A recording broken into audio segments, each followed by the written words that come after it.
ஆற்று அறவினைக் கழகம் முன்னெடுக்கும் நூல் அகம் ஒலிபெயர்ப்பு. நூல் மிர்தாதின் புத்தகம். அத்தியாயம் 30. மிக்காயன் கண்ட கனவு. அத்தியாயம் 30. மிக்காயன் கண்ட கனவை வெளிப்படுத்துகிறார் குரு. நரோண்டா. குரு பெத்தாரிலிருந்து திரும்பி வருவதற்கு முன்பும் பின்பும் மிக்காயன் மனதிற்குள் ஏதோ தொல்லைப்பட்டு கொண்டிருப்பதாக தோன்றியது. அவர் மற்றவர்களிலிருந்து விலகியே தனித்திருந்தார். குறைவாகவே சாப்பிட்டார், குறைவாகவே உண்டார். தம் அறையை விட்டு அரிதாகவே அவர் வெளியில் சென்றார். அவர் மனதில் இருந்த ரகசியம் எனக்கு கூட தெரியவில்லை. குரு அவரை வெகுவாக நேசித்தும் கூட அவரது மன துயரை தணிக்க ஒன்றும் செய்யவில்லையே என்று நாங்கள் அதிசயித்தோம். ஒரு சமயம் நாங்கள் அனைவரும் நெகிழி தீயை சுற்றி அமர்ந்து குளிர் காய்ந்து கொண்டிருந்தோம். அப்போது குரு மாபெரும் வீட்டு ஏக்கம் பற்றி உரையாடத் தொடங்கினார். மிர்தாத், ஒரு மனிதன் கனவு ஒன்று கண்டான். அந்த கனவு இதுதான்.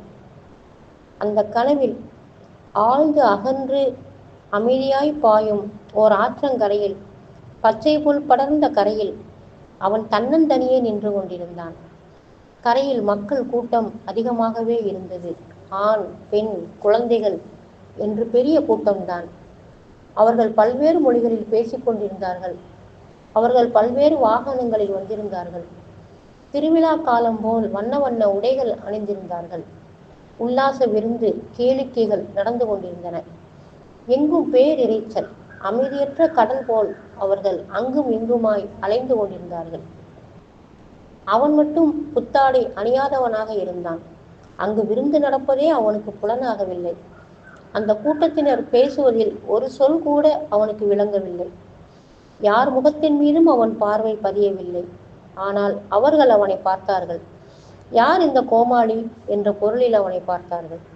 கடைசியில் அந்த விருந்து தனதல்லவென்பதையும் தான் முற்றிலும் ஓர் அந்நியன் என்பதையும் அவன் உணர்ந்தான். அவன் இதயம் வலித்தது.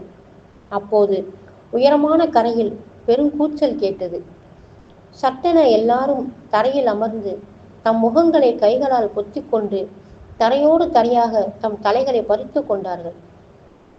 அவ்வாறு அவர்கள் தரையில் விழுந்தபோது ஆற்றங்கரை நெடுகிலும் நடுவில் வழிவிட்டு ஒரு பாதை ஏற்படும்படி வரிசையாகவே அமர்ந்தார்கள்.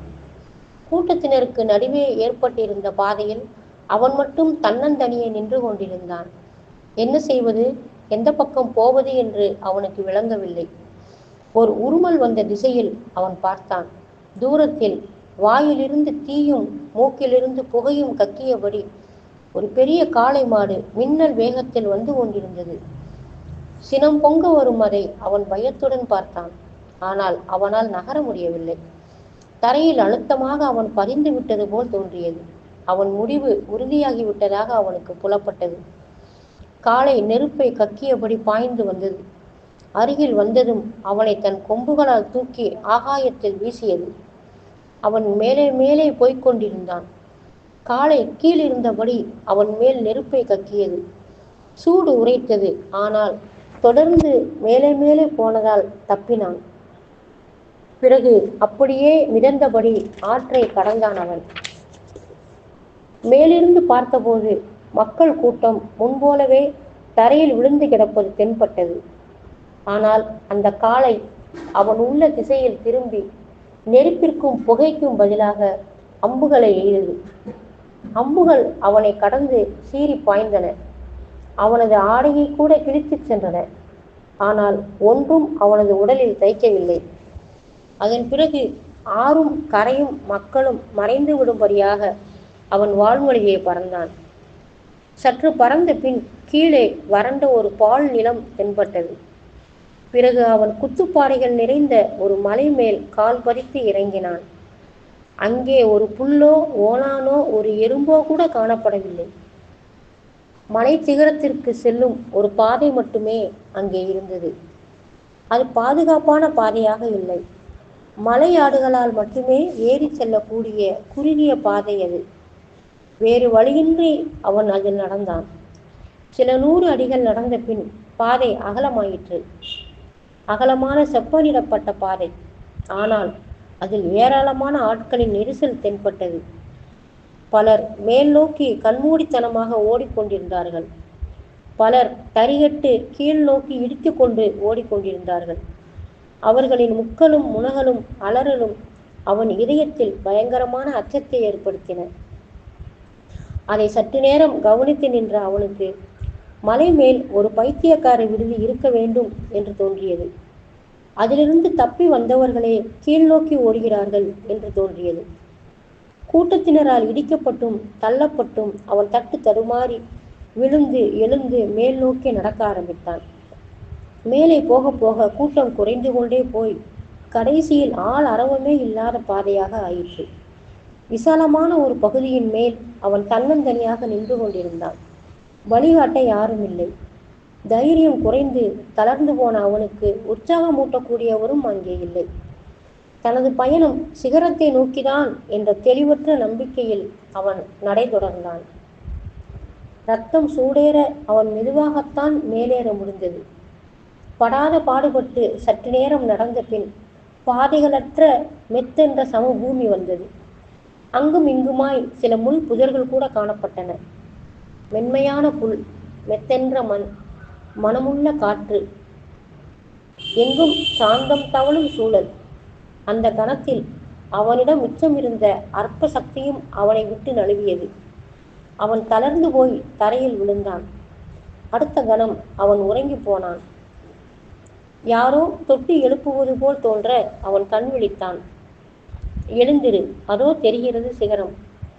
அதன் மேல் இளவேனில் உனக்காக காத்திருக்கிறது என்ற இனிய குரல் கேட்டது. அவனை தொட்ட கைக்கும் பேசிய குரலுக்கும் உரியவள் ஒரு அழகிய ஸ்வர்க்க தேவதை. கண்களில் கூசச் செய்யும் வெள்ளுடையில் அவள் மின்னினாள்.